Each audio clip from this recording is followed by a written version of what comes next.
Single heart beat scan ఒక్క second లోనే world class 640 slide CT scan ఇప్పుడు మీ vista imaging Banjara hills లో. Dream collaboration ఏదైనా ఉందండి, ఒక డ్రీమ్ ప్రాజెక్ట్ ఇది చేయాలి నా లైఫ్ లో, ఇలాంటి క్యారెక్టర్ ఒకటి చేయాలి, లేదంటే ఈ ప్రాజెక్ట్ ఇలాంటివి చేయాలి, అలాగే అంటే ఈ డైరెక్టర్ ఫ్రేమ్ లో కనిపించాలి, ఈ యాక్టర్ పక్కన కనిపించాలి, ఆ క్యారెక్టర్ అన్నది ఏం లేదండి.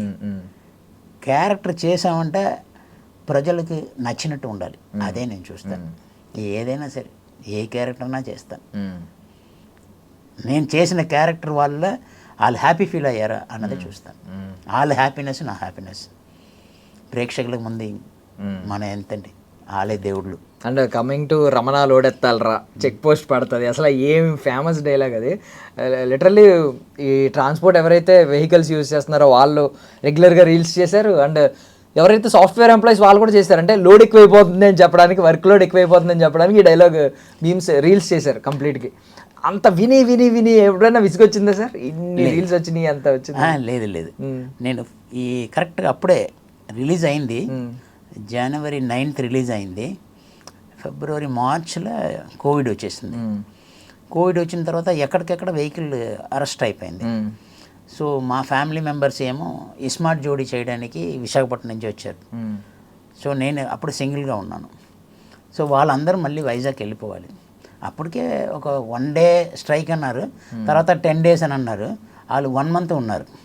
ఇంకా మా వల్ల కాదు, వీళ్ళందరూ హోటల్లో పెట్టేసి వీళ్ళు ఎలాగ వెళ్ళాలని చెప్పేసి ఒక తెలిసిన పోలీస్ ఆఫీసర్ డిఎస్పీ ద్వారా పర్మిషన్ తీసుకుని కార్ తీసుకుని వెళ్ళిపోదామన్నా. నేను అక్కడికి వస్తున్నాను సార్, నాకు పర్మిషన్ లెటర్ కావాలంటే రమ్మన్నారు. కంట్రోల్ రూమ్ రమ్మంటే అక్కడికి వెళ్ళాను.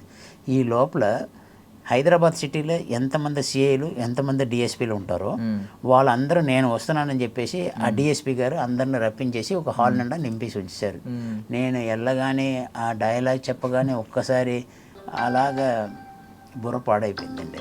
సో పోలీసులు అందరూ ఆ డైలాగ్ చెప్పారు మీకు రిటర్న్ డైలాగ్ చెప్పేసి అందరూ ఒక్కొక్కరు ఒక సెల్ఫీ. నాకు పర్మిషన్ లెటర్ రావడానికి 4 hours పడింది.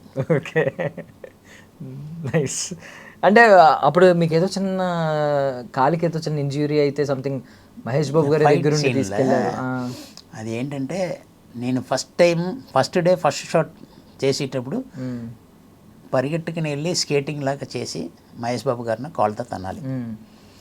సో కంపోజిషన్లో ఎలాగంటే మళ్ళీ అటువంటి షాట్ నేను ఇలాగే వస్తాను అని ఊహించుకొని మహేష్ బాబు గారు ఏంటంటే వీడి కింద నుంచి వస్తాడు మనం పైకి వెళ్ళిపోద్దాం అన్నది ఫైట్ మాస్టర్ ఒక కంపోజిషన్.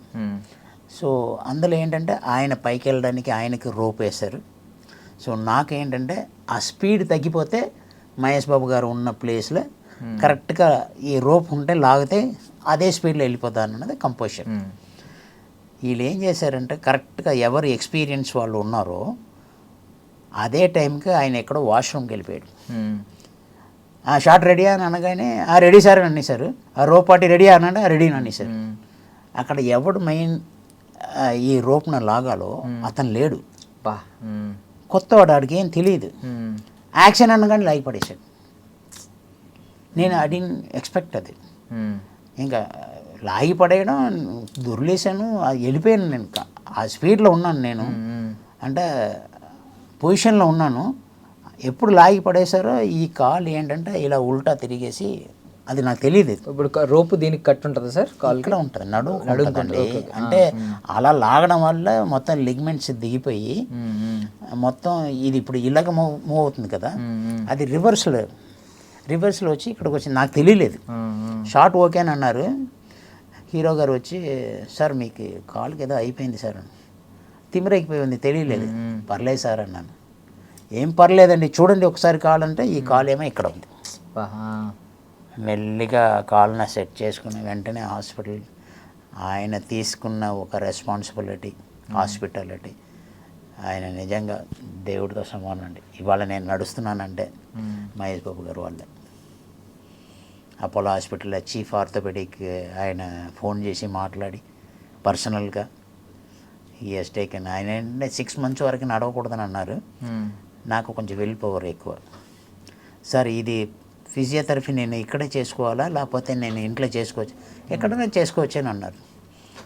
ఆ మెషిన్లు అన్నీ తీసేసుకుని ఫిజియోథెరపీ మెషిన్లన్నీ కొని ఇంట్లోనే చేసుకుని కంటిన్యూగా చేయడం. డైలీ 1 అవర్ అన్నారు, మార్నింగ్ 2 అవర్స్, మధ్యాహ్నం 2 hours, evening 2 hours, night 2 hours, అలాగా కంటిన్యూగా చేస్తూ ఒకే కాలుకి ఎక్సర్సైజ్ చేస్తూ మంచి ఫుడ్ తీసుకుని 20 డేస్లో నా కాలు రెడీ చేసుకున్నాను. 6 మంత్స్ ఎక్కడ 20 డేస్. 20 డేస్ అసలు. సో ఆ ఫైట్ని మళ్ళీ కంప్లీట్ చేశాను. అది చేసిన తర్వాతే అలా పరిగెట్టుకుని వచ్చి మహేష్ బాబు గారిని మళ్ళీ తనడానికి లేదా హెడ్ కిక్ చేసేది, ఇదన్నీ కూడా ఆ తర్వాత చేశాను. After injury only. Great sir. అదన్నీ చూసి మహేష్ బాబు గారు చాలా ఇంప్రెస్ అయ్యారు. ఇప్పుడు అంతా సెట్ సార్, దాని ఎఫెక్ట్ ఇప్పుడు ఇంకేమైనా కూడా ఉంటుందా? పరిగెట్టలేరు. ఓకే. సేమ్ సముద్రం ఇసుకలో పరిగెట్టే వెళ్ళని చెప్పారు కదా, మేము ఎక్కడ పరిగెట్టగలండి మీతో. నేను బేసికల్గా స్విమ్మర్ అండి. ఓకే. అంటే ఆల్మోస్ట్ హాకీ ఆడలేదు, టెన్నిస్ ఆడలేదు, మిగతా గేమ్స్ అన్నీ ఆడలేదు. సార్ ఎన్టీఆర్ గారితో ఏంటి సార్ మెమరీ, ఏం మెమరీస్ ఉన్నాయండి?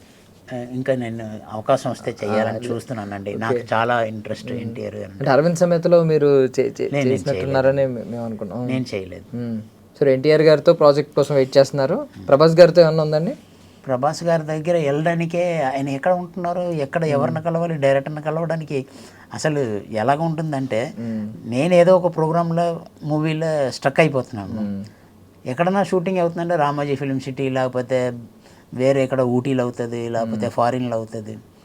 ఇన్ఫ్యాక్ట్ నేను చేసిన జిమ్లోనే ప్రభాస్ గారు కూడా చేశారు. ఓకే. వైజాగ్లో ఆయన అప్పుడు సత్యానంద మాస్టర్ చేసేటప్పుడు ఆయనే నాకు లారెన్స్ మాస్టర్కి ఇంట్రడ్యూస్ చేశారు. అదే లాస్ట్. ఆ తర్వాత పూరి జగన్నాథ్ గారు మూవీ చేసేటప్పుడు మున్నా బాయ్ ఏదో చేశారు. మున్నా. సో మున్నా మూవీలో పూరి గారిని కలవడానికి వెళ్ళాను. అప్పుడు ఫస్ట్ విష్ చేసింది ప్రభాస్ గారు. ఓకే.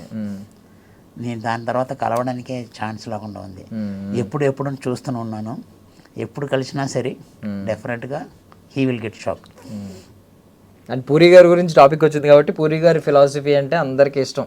పూరి మ్యూజిక్స్ మళ్ళీ రిపీట్ అవుతున్నాయి ఆయన చెప్తూ ఉన్నారు. రోజుకు ఒక యూత్ అందరూ ఆయన మాటల కోసం ఏదో ఎడిక్షన్లా ఫీల్ అవుతూ ఉంటారు. ఆయన మాటలు చాలా హీల్ చేస్తూ ఉంటాయి. బట్ ఆయన గురువు దగ్గరికి వెళ్తే ఎవరు ఆర్జీవి గారు. ఆర్జీవి గారి ఫిలాసఫీకి మీ ఫిలాసఫీకి కొంచెం విభేదాలు ఉన్నాయి. ఎందుకు సార్ ఆయన ఫిలాసఫీ మీకు ఎందుకు నచ్చదు? ఆయన ఒక్కొక్కరికి ఒక టేస్ట్ ఉంటుందండి, ఎవరి ఇష్టం వాళ్ళది. నన్ను ఎవడు పీకలేడు అన్నవాడినే నేను పీకుతానని చెప్పి వెళ్ళకూడదు. మీ ఇష్టమా, సరే వెళ్ళండి అని వదిలేయడమే. ఇక్కడ ఫిలాసఫీ లేకపోతే మొండితనం అన్నది కాదండి. ఆయనకి అది నచ్చిందే ఆయన చేస్తున్నారు, నాకు నచ్చిందే నేను చేస్తాను. ఒకళ్ళు పర్సనల్ మ్యాటర్లో ఇన్వాల్వ్ అవ్వకూడదని అది. నేను ఎప్పుడు కూడా ఎవరు పర్సనల్ మ్యాటర్లో ఇన్వాల్వ్ అవ్వను. బాగా చేశారా అప్రిషియేట్, మోటివేట్. హార్డ్ వర్క్ చేస్తున్నారా, మోటివేట్ చేయండి.